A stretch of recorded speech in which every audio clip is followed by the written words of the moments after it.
Durante el gobierno de Barack Obama, más de 2.5 millones de inmigrantes indocumentados fueron deportados y ahora el presidente Donald Trump ha prometido deportar un mayor número de inmigrantes, por lo que en Michigan muchas personas tienen miedo. Ahorita la situación es muy tensa. Hay gente que tiene un ticket porque se pasó un alto y no tiene licencia de manejo y van a ir a corte normal, nada, y están espantados porque me preguntan si ese ticket los clasifica como crimen para ser deportados, lo cual no es. Cuando hablamos del tipo de crímenes que supuestamente la administración va a buscar, son gente que tienen crímenes serios como manejar bajo la influencia, violencia doméstica, posesión de narcóticos, crímenes serios.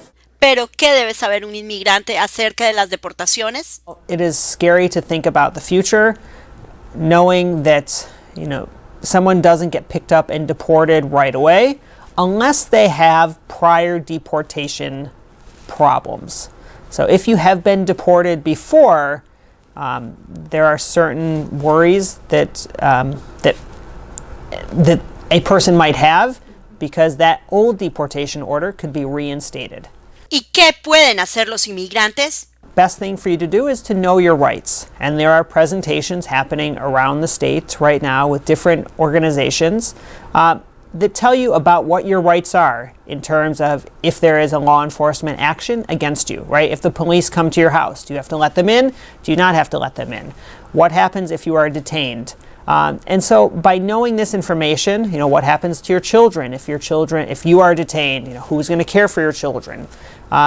So a lot of this is really beneficial if you're able to make plans in advance, because while it's scary to think about the future, it's even worse if you're unprepared about, certain elements that could happen.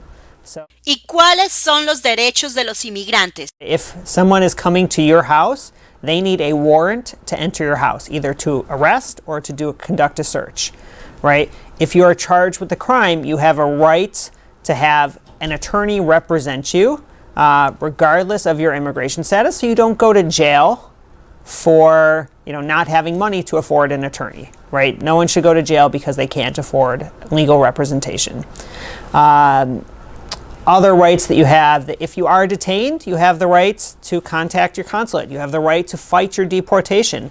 Just because someone is detained by ICE, if that happens, doesn't mean that they get deported the next day.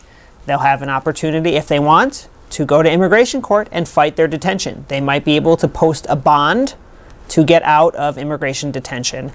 And their hearing in immigration court may not be next week, it could be next month, it could be next year, it could be in 3 years.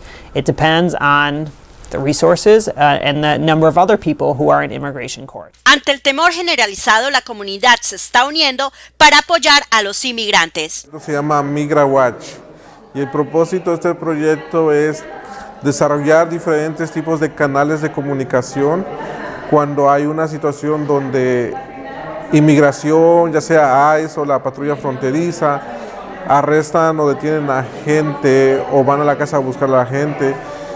La idea es, en cuanto ellos vayan a una casa o arresten gente, un grupo de personas informa a este grupo de personas y de ahí salen 2 personas para ser testigos y ver qué pueden hacer para la inmigración, porque muchas veces inmigración abusa de su poder y engaña a la gente y arresta gente que no tiene ningún récord criminal ni nada por el estilo. ¿Y en dónde está este grupo? So this is a Southwest Migra Watch. So we're organizing the communities in Southwest Detroit around Clark Park, Patton Park, and Michigan, and even towards Warren Street. So it's an area that is a large area, and we're hoping to have these flyers to educate, to organize the community. Liliana Ospina, Latinos en Michigan TV, informando a la comunidad de Michigan.